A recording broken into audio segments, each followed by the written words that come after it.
बात आज की चैनल के कार्यक्रम आर पार में मैं सुरेंद्र चतुर्वेदी आपका स्वागत करता हूं। दोस्तों, स्वर्गीय जाखेटिया के बलिदान का मूल कारण भूलकर हम उनकी आत्मा को शांति नहीं पहुंचा सकते। मौत का मुआवजा और परिजन को नौकरी तो ज़रूरी है, मगर मौत के कारण पर भी हो कार्रवाई।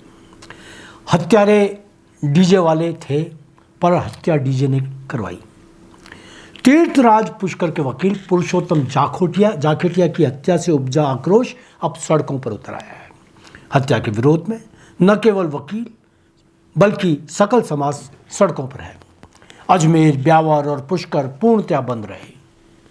जगह जगह गुस्साए नागरिकों ने रैली निकाली और अपने विरोध का प्रदर्शन किया। यह तो हुई खबर। अब बात करते हैं उन मुद्दों की जो मुख्य रूप से खबरों का हिस्सा होने चाहिए थे। वकील समुदाय से मेरी बात हुई। अजमेर बार के अशोक रावत, ब्यावर बार के अध्यक्ष दिलीप गोरा, केकड़ी बार के अध्यक्ष मनोज आहूजा, पुष्कर अध्यक्ष कुलदीप पारासर, सभी ने हत्यारों के विरुद्ध कठोर कार्रवाई की जाने की मांग की। यह एक स्वाभाविक प्रतिक्रिया है। स्वर्गीय जाखेटिया जी की जिस निर्ममता से हत्या की गई और संगठित होकर की गई, उसकी भला कौन भर्त्सना नहीं करेगा।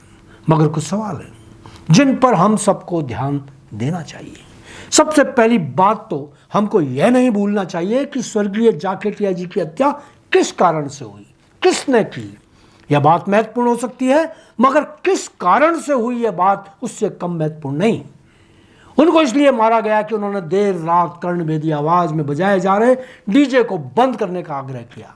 यदि वे विरोध न करके अन्य नागरिकों की तरह सहन कर लेते तो उनकी जान नहीं जाती। जाहिर है कि उनकी हत्या का मकसद कानून के दुश्मनों के विरुद्ध मुट्ठी तानना था। हर युग में तो यही हुआ है। मुझे अफसोस है कि हम स्वर्गीय जाखेटिया जी की उस भावना को सामने न रखकर अन्य मांगों को महत्वपूर्ण बना रहे हैं। स्वर्गीय जाखेटिया जी ने उनके परिवार को आर्थिक मुआवजा मिले, बहुत अच्छी बात है। उनके परिवार से किसी को नौकरी मिले, यह भी मांगे व्यवहारिक हैं।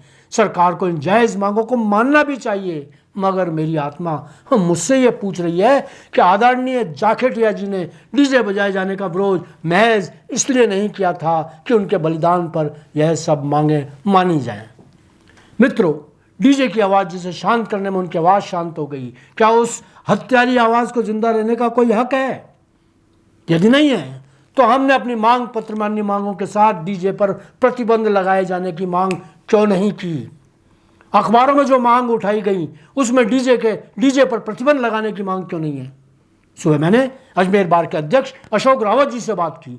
उनसे पूछा कि आपके मांग पत्र में डीजे पर प्रतिबंध लगाए जाने की मांग क्यों नहीं है, जबकि हत्या का मुख्य कारण डीजे था।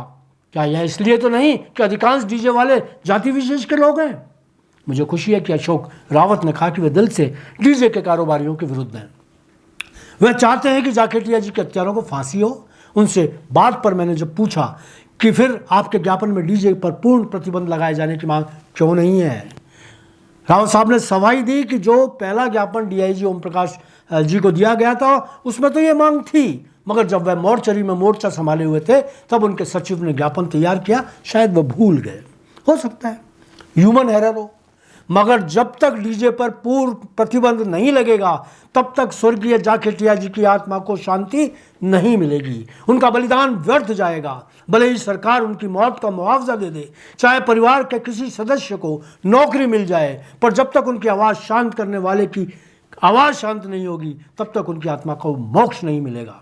ब्यावर और केकड़ी बार अध्यक्ष दिलीप सिंह गोरा और मनोज आहूजा ने मुझे एतबार दिलाया कि हमारे साथी जाखेटिया जी का बलिदान हम व्यर्थ नहीं जाने देंगे। आज इतना ही। धन्यवाद।